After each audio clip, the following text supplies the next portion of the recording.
I knew something was off when I saw a line of U-Haul trucks crawling down the dirt road toward my land, 15 of them, each hauling prefab storage units like they were delivering gold to Fort Knox. Problem was, that land was mine. Legally, paid for in full. 5 acres of sun-bleached desert just outside the HOA line, or so I thought. Thomas, you can't just own land and not expect the community to evolve, Olivia Nevers said, standing in my driveway a week earlier, clipboard in hand, sunglasses too big for her face. She was the HOA president of the neighborhood I lived in, Sunridge Bluffs, and a certified problem wrapped in a pastel cardigan. "I'm sorry, what?" I had asked, leaning against my truck. "We've voted to expand community services," Olivia said, flipping through her papers like she was reading scripture. "Our storage access is limited. The land behind the east wall is perfect for the expansion, and since no one's using it." "That's my land," I told her flatly. She gave a tight laugh. "Sure, but it's not in the HOA, right? So it's kind of community adjacent, and it's not like you're doing anything with it." I didn't argue, not then. I had a better idea. Fast forward a week and there they were. The HOA had fenced off a section of my land and lined up 15 brand new storage units. They even poured concrete for a little parking pad, all done without a word to me. They added a keypad gate, posted a sign. "Sunridge Storage Community Members Only, see HOA for access." I didn't stop them. Instead, I pulled out a lawn chair, set it up under the only bit of shade on the property, and watched as they started renting out the units. Olivia strutted around like she owned the place, giving tours, handing out keys, collecting payments in little envelopes. "You're awfully quiet these days, Thomas," she said to me one afternoon. "Glad to see you've come around to progress." "Oh, I'm just enjoying the view," I said. They had no idea what was coming. "See, I never sold that land, never leased it. And I had the deed tucked in my safe, stamped and notarized." They were running a full-blown rental operation on private property they didn't own, and I was letting them dig their hole deeper. By week 3, every unit was full. HOA was bragging in their newsletters about the new revenue stream. They even jacked up HOA dues to fund Phase 2 of the expansion. I waited until they were nice and comfy. Then I made a call to the county property office. "Yeah," I said, "I need to file a trespass complaint. And I've got the deed to prove it." The county investigator's truck kicked up dust as it rolled up the gravel path. I had been expecting him, Deputy Land Use Inspector Kevin Rourke, a former land surveyor turned public servant with a reputation for hating shortcuts and anyone who took them. He stepped out with a clipboard and a narrow-eyed stare, taking in the row of storage units like they were a personal insult. "You Thomas Wilkes, that's me. You filed the encroachment report?" "Yep." "Got the deed right here." I handed him a folder with the original property survey, tax receipts, and the notarized title. Every inch of that land was legally mine. 5 acres purchased outright 4 years ago, zoned rural residential, and never annexed into any HOA jurisdiction. He flipped through the papers, nodding slowly, then looked back toward the fence line with the keypad gate. "And the people who built all that, Sunridge Bluffs HOA," he let out a noise somewhere between a grunt and a whistle. "You give 'em permission, not a word. They just showed up one day and started building like it was theirs." He pulled out a laser rangefinder, walked the perimeter, and measured everything twice. I didn't say a word. Just followed him as he scribbled notes and muttered under his breath about permits, zoning violations, and this town going to hell. By the time he packed up, his tone had shifted. "They poured concrete on your land, ran electrical too?" "Yup, see that meter box over there? Tied into the grid without any utility easement." Rourke clicked his pen in disgust. "You're gonna want to come down to the planning office tomorrow. We're opening an enforcement case, and if they collected money on this setup, they did. They're charging $75 a month per unit." "Have been for weeks," he blinked. "That's felony-level fraudulent use of private property. You sure you want to push this?" I didn't hesitate. "All the way." The next morning, I walked into the county planning office wearing jeans and a clean work shirt.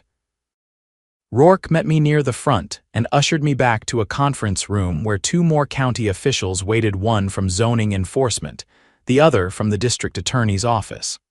Something about the case had lit a fire. The DA rep, a sharp woman named Andrea Marks, had already pulled records from the HOA's filings. She tapped a manila folder on the table. They reported the storage expansion as being on community-owned property, no mention of your parcel. They even submitted photos, cropped of course. Made it look like an internal project. Can I press charges? If we can prove they knowingly built on land they didn't own, absolutely. She slid over a form. File this. It starts the civil claim. We'll handle the criminal side. I signed it.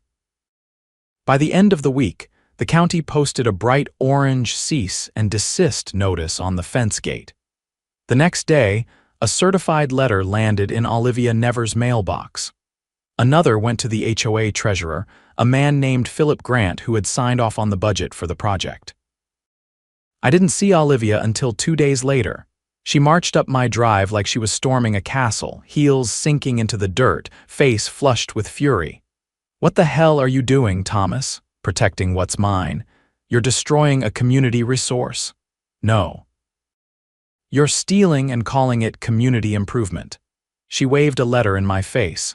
"You went to the county, you filed a lawsuit." "I did. And the sheriff's department is involved now. Don't worry, you'll get your day in court." Her face twitched, but she caught herself. "We were trying to help the neighborhood. Those units brought in money we needed. You're not entitled to someone else's land just because your budget's tight. That's not how property law works." She opened her mouth to argue, but I cut her off. "And by the way, that electrical line you tapped into, that's utility theft. The county's going to audit you." She stepped back like I'd slapped her. "You're making a mistake." "No, Olivia, you did." That weekend, a sheriff's deputy arrived to cordon off the storage units with yellow tape. Renters were locked out. The HOA had to refund every tenant money they'd already spent on landscaping contracts and a failed security system upgrade. I got a call from the county a few days later. They were moving forward with misdemeanor charges for unlawful development, plus felony charges for wire fraud and illegal commercial operations on private property. The DA was also considering conspiracy charges, since Philip Grant had signed permits submitted with forged parcel data. It got worse. Turns out the HOA had used member dues to pay for the construction over $32,000. Now that the project was illegal, every dollar spent was under scrutiny. Homeowners started asking questions. An emergency meeting was called. I wasn't invited, but I heard what happened. Olivia tried to explain it away, said the land was ambiguous, that I'd misled them by not posting no trespassing signs.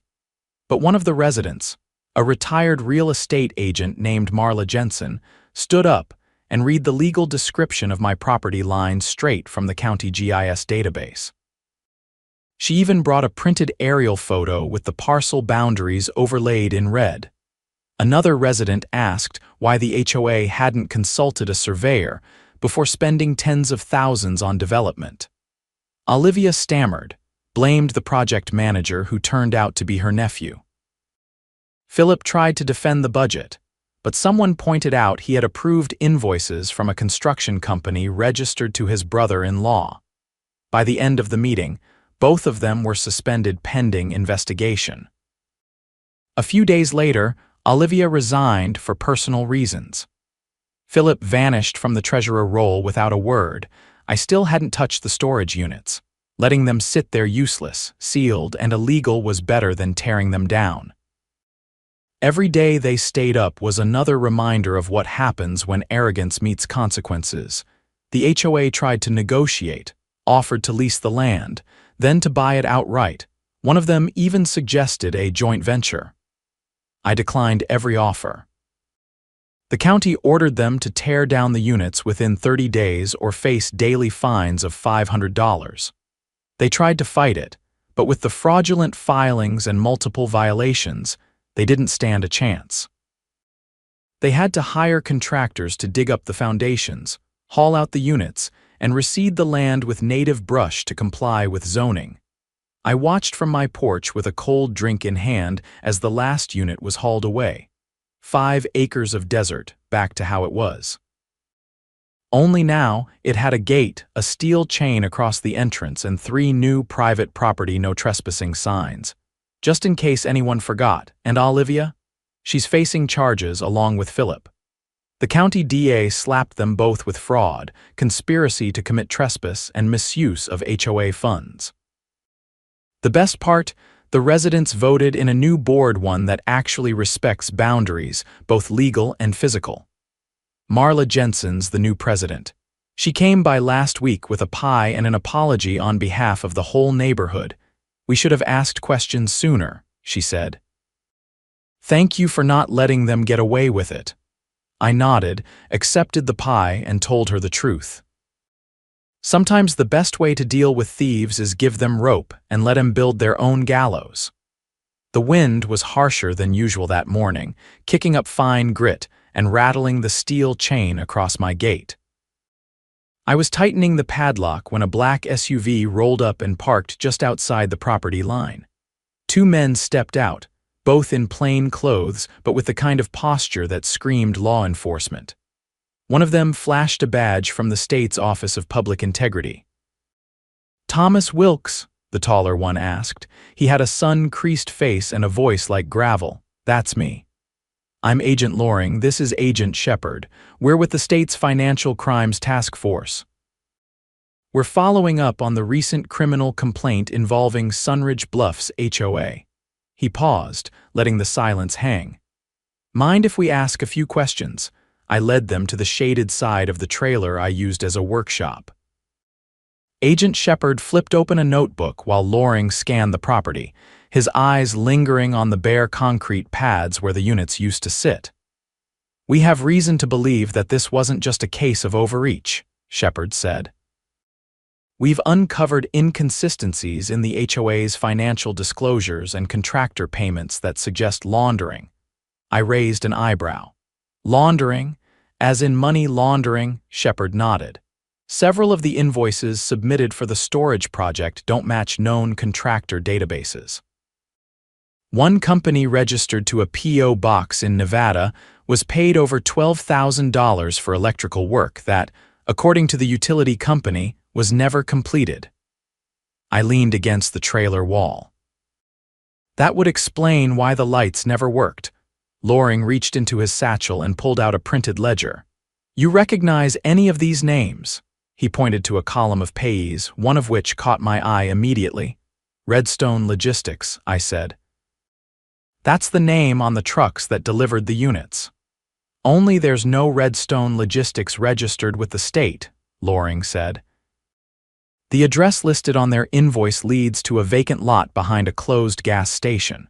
Shepard added, "3 of the companies listed in the HOA budget don't exist. Another is tied to a shell corporation used in a fraud case in Arizona last year." I whistled low. "So this wasn't just about building storage. This was a front." "That's our suspicion," Loring said.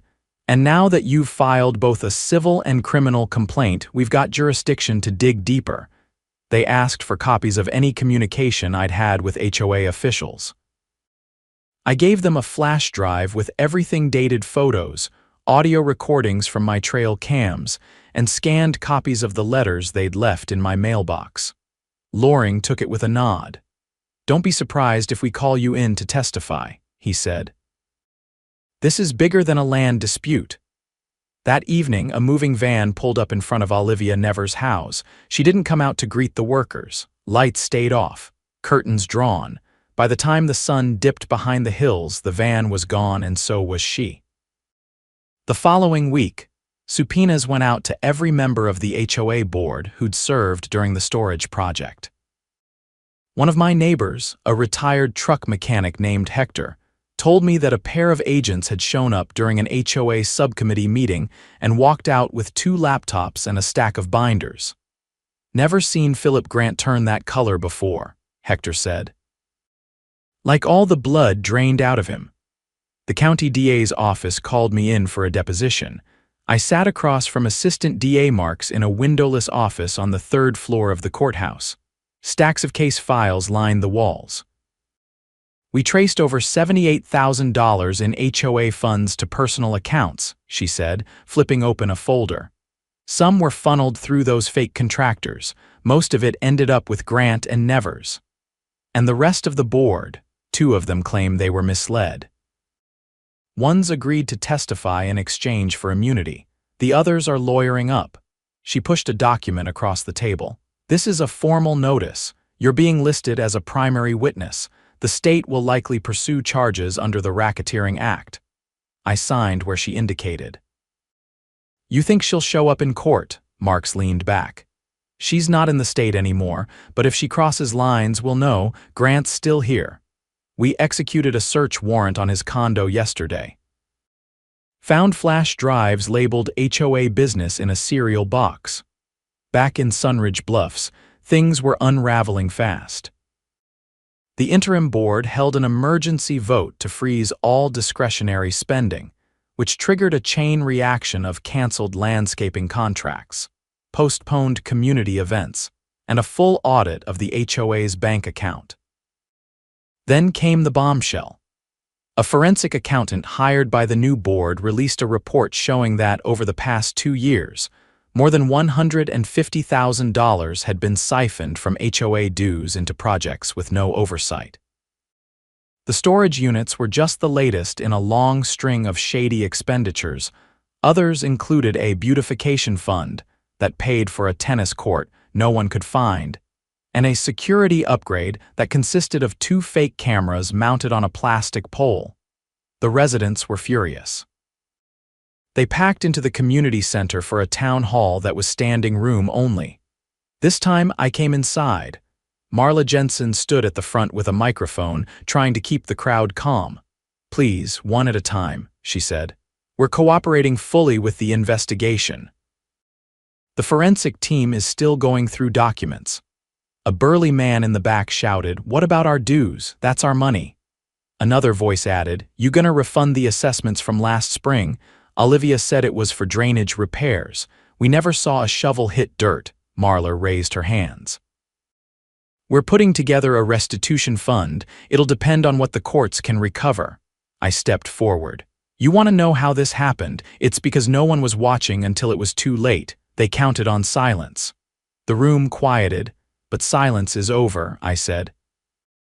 You all have a chance now to build something better, but it starts with accountability, not just for them, for everyone who looked the other way. A few people nodded. Others looked away, but I could tell the message hit. Outside, Hector caught up with me. You ever think about joining the new board? I laughed. I prefer the view from my porch. Hell of a view, he said. Weeks passed. The old board members were indicted. The state filed formal racketeering charges, including conspiracy to defraud, misappropriation of community funds, and criminal negligence. Grant took a plea deal in exchange for turning over information on Olivia's offshore accounts. She was arrested in Utah 3 months later, trying to buy property under an alias. The DA's office called to tell me the land was now officially part of the case evidence. Photos of the illegal storage units were presented during trial. My recordings were played in court. Olivia tried to claim she had verbal permission. The judge didn't buy it. She was sentenced to 6 years, with restitution ordered to the HOA and to me for unlawful use of private property. Grant got 4 years and a permanent ban from holding any fiscal position in a registered organization. The new board restructured the HOA's bylaws, adding mandatory third-party audits and a clause requiring resident approval for any project over $5,000. Marla pushed for term limits. It passed unanimously. I had my land cleared again, this time planted with native mesquite and ocotillo, just enough to keep the dust down. No more units. No more HOA foot traffic. Just the hum of wind and the occasional rabbit darting between brush. One afternoon, Marla stopped by with a clipboard. We're updating the registry. Want to make it official that you're not under HOA jurisdiction? I signed the form without hesitation. She handed me a copy embossed with a seal. "No one's touching that land again," she said. I folded the paper and tucked it into my back pocket. "That's the idea." She glanced at the chain across the entrance. "You ever think about what would have happened if you hadn't stopped them?" I looked out at the open land, the sun sinking low behind the hills. They'd still be stealing, just louder. She gave a slow nod and walked back to her car. As she pulled away, I turned and headed back to the trailer. I had plans to build a work shed, nothing fancy, just a place to tinker with old engines and keep my tools dry. No permits needed, no dues, no gate codes, just freedom, and the land I never let them take. 3 months after the last unit was hauled off my land, quiet had finally settled over the eastern edge of Sunridge Bluffs. The brush was returning, and with it came the jackrabbits, the wind, and the sound of nothing exactly how I liked it. But the fallout from the HOA's stunt hadn't stopped rippling. It had only gone deeper. One morning, I got a call from a name I didn't recognize: Detective Reuben Keller, assigned to a joint task force between the state attorney general's office and the Financial Crimes Enforcement Network. He had questions that apparently no one closer to the case could answer. "You familiar with an LLC called Sandstone Community Development?" Keller asked, voice low and clipped like a man who didn't waste syllables. "Never heard of it," I said, stepping onto my porch with the phone pressed to my ear. "They used your parcel number to back a short-term commercial loan last year, nearly $250,000. I stopped mid-step. "That's impossible. That land's never had a lien on it. There's a forged deed with your name misspelled by one letter, filed with the county recorder's office 6 months before the storage project started." My grip on the phone tightened. "You're telling me somebody used my property as collateral?" "That's what it looks like, and it wasn't just your land. We're tracing 9 parcels in the area, all supposedly relocated into a shadow HOA district that doesn't exist on any official map." "Who filed it?" "The records came from a notary out of Phoenix, now under investigation, but the paperwork was processed by a title clerk who recently resigned. She claims she was pressured by someone named Philip." That name hit like a brick. "You're telling me Grant was setting up a fake HOA zone?" "Looks like he and Nevers used the fake district to apply for a federal infrastructure grant. The funds were wired to a holding account in Nevada. We've frozen it." "How much money we talking about?" "Just shy of $700,000. I sat down hard on the porch step. "That wasn't in the original charges." "It will be." Over the next few weeks, the investigation exploded. Apparently, the storage units were just the visible tip of something a lot uglier. Using doctored land records and manipulated zoning maps, the HOA board had registered a new development district with the state's housing authority. That district supposedly included my land and several other properties owned by elderly residents who hadn't checked public filings in years.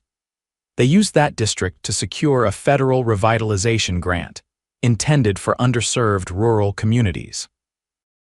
The grant had a clause requiring matching funds from a local governing body, which Philip and Olivia faked using a forged resolution and a phantom board vote. With the money in hand, they started shuffling it through a web of shell companies. Redstone Logistics, Sandstone Community Development, and 5 more entities that all led back to the same IP address, one registered to a laptop seized from Grant's home. Detective Keller asked me to come in and testify before a grand jury. I drove out to the county courthouse, where I was led into a windowless room and sworn in. The questioning was methodical and relentless. What did I know about the timeline? Had I been approached with any offers? Did I notice anything strange about the construction crew? I told them everything. How no one asked for permission. How they acted like the land was already theirs. How Olivia used phrases like community evolution and adjacency rights like they were legal terms. When I finished, the prosecutor leaned forward. "Mr. Wilkes, did you ever receive any formal notification from the HOA about your parcel being incorporated into a district?" "No," I said. "And if I had, I'd have burned it," He nodded. That's what I thought. 3 weeks after the grand jury concluded, the indictments came down. Not just for Philip and Olivia, but for 3 more board members and a former city zoning official who'd signed off on the forged maps. The charges ranged from wire fraud to conspiracy to defraud the federal government. One of the most damning pieces of evidence was a recorded Zoom meeting between Olivia and a consultant she'd hired to fast-track the grant. The consultant, who turned state's witness, claimed Olivia said, "The land's empty. No one's gonna check. If they do, we'll call it a boundary error." The consultant then turned over emails where Philip referred to my parcel as low-hanging fruit. That phrase made its way into the courtroom when the trial began. The judge, a stern woman with silver hair and a voice like cold steel, didn't hide her disdain. "You didn't just steal land," she said during sentencing. "You stole public funds intended to help vulnerable communities. You manipulated maps, records, and trust. And you did it with the smug confidence of people who thought no one would ever challenge you." Olivia was sentenced to 9 years in state prison, no parole for 6. Philip got 8, and both were ordered to pay restitution. The others received lesser sentences, but none walked free. The federal grant was revoked, and the state flagged Sunridge Bluffs for an internal audit that would keep them under scrutiny for the next 5 years. The residents voted to dissolve the HOA's authority over anything not explicitly stated in the original charter, stripping the board of nearly all discretionary power. As for the land, I had it officially resurveyed. The new markers were embedded in concrete and GPS tagged. I registered a statement of ownership with the county that included a rider preventing any future incorporation attempts without a signed affidavit from me, notarized and filed in person. Marla stopped by one afternoon with a thermos of coffee and a stack of paperwork. "State's offering you a settlement," she said. "They're returning the portion of the grant that was tied to your land, about $112,000. It was never dispersed, and since you stopped the fraud, they're giving it to you as part of the whistleblower clause." I stared at the paperwork. "I didn't know there was a clause." "Neither did they," she said, "but your name's on the alert that triggered the investigation. You're eligible." I wasn't sure I wanted the money, but I'd earned it if not for myself, then for everyone who'd been lied to. I accepted the settlement and used part of it to fence the entire property with steel posts and barbed wire. Not to keep people out, but to make a point.